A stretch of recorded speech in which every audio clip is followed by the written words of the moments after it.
तो JEE aspirants आप लोगों को जिस तरीके से पता लग रहा है ना, एक एक एक एक करके एनटीए की तरफ से अपडेट्स आ रहे हैं, रोज नया अपडेट, सुबह नया अपडेट, शाम को नया अपडेट, और आपकी निगाहें टिकी हुई है एनटीए के अपडेट पर।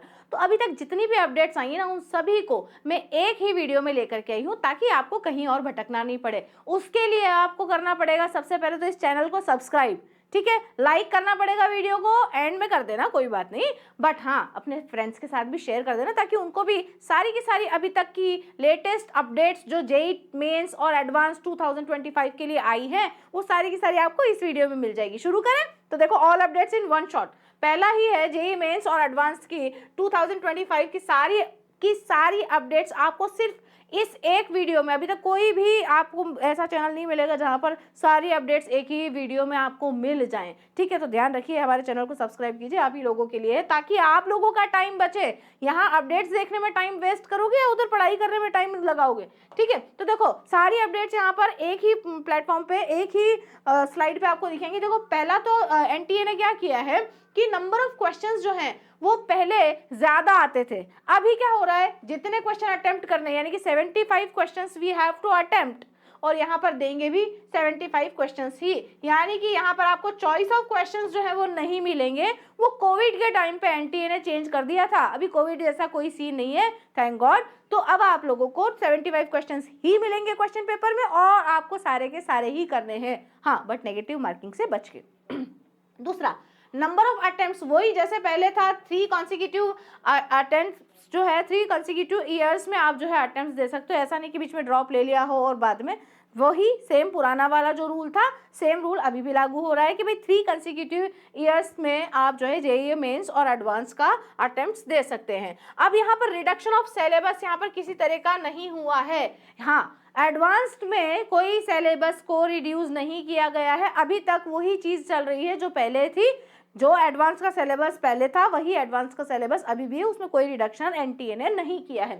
नेक्स्ट है क्राइटेरिया फॉर मिनिमम 75% मार्क्स। ये जो आप 75% मार्क्स वाला क्राइटेरिया अभी समझ के चल रहे हो ना, देखो एनटीए की तरफ से ना 2 चीजें हैं, एक तो है एलिजिबिलिटी क्राइटेरिया, दोनों चीजों को समझिएगा बच्चों, एलिजिबिलिटी क्राइटेरिया में और एडमिशन क्राइटेरिया में यहाँ पर डिफरेंस है।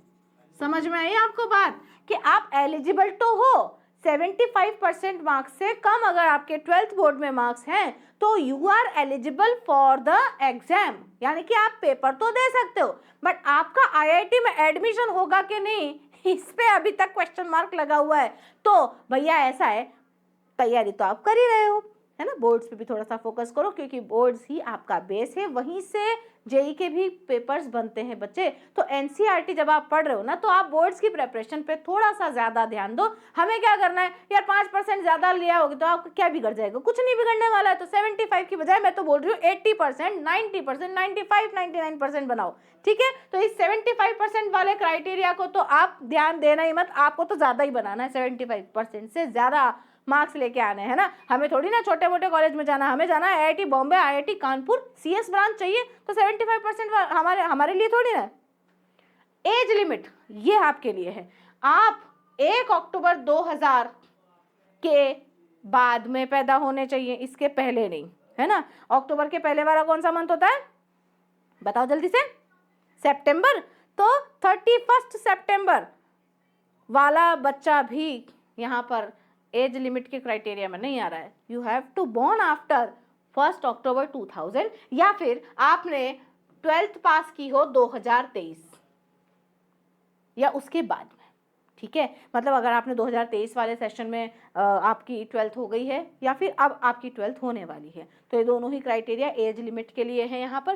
तीसरा है कंडक्टिंग बॉडी वाला, एक अपडेट आया था कि कंडक्टिंग बॉडी कौन होगी। तो जेई मेंस के लिए तो एनटीए ही अभी तक कंडक्टिंग बॉडी है, बट जेई एडवांस्ड के लिए यहाँ पर आईआईटी कानपुर इस बार कंडक्टिंग बॉडी का काम कर रहा है। और आईआईटी कानपुर वाला जो पेपर होता है, आपको पता है कैसा होता है, साउथ वाले पेपर में और कानपुर वाले पेपर में बहुत अंतर होता है। अब एक अपडेशन बहुत लेटेस्ट आया हुआ है, आधार कार्ड अपडेशन। ये जब वीडियो बन रहा है ना, आधार कार्ड अपडेशन के वीडियो या आधार कार्ड अपडेशन जब आई है ना, उसके जस्ट बाद बना हुआ है। तो आधार कार्ड अपडेशन में क्या है मैं बता देती हूँ इस वीडियो में भी, कि आपके मार्कशीट, जो 10th की मार्कशीट होती है या जो बर्थ सर्टिफिकेट होता है, उसमें जो आपका नाम है उस नाम में और आधार कार्ड वाले नाम में अगर डिफरेंस है तो आप उस डिफरेंस को भी जो है ले करके, मतलब आपको ऐसा नहीं कि आधार कार्ड में आप जो है भागते फिर रहे हैं और आधार कार्ड को सही करवाने के लिए टाइम वेस्ट कर रहे हैं ना। अभी एनटीए ने बोल दिया, समस्या को समझा है और बोल दिया है कि आप आधार कार्ड वाला नाम भी डालो और आप जो है आपका बर्थ सर्टिफिकेट या 10th की मार्कशीट जो है उसका भी नेम आप डाल दो, दोनों नाम जो है कंसीडर किए जाएंगे। तो आधार कार्ड से रिलेटेड जो भी अपडेट है उस वीडियो का लिंक मैं यहाँ डिस्क्रिप्शन बॉक्स में डाल रही हूँ, आप जाकर के देख लीजिए। वहाँ में मैंने पूरा बताया हुआ है कि आधार कार्ड में क्या करना है क्या नहीं करना है। और अगर आपको डिटेल्ड वीडियो यहाँ की चाहिए, what is the processing and what are the dos and don'ts, तो यहाँ पर जाकर के आप क्लिक कर सकते हैं। लाइक शेयर सब्सक्राइब कर देना और अपडेट्स मिलती रहेंगी।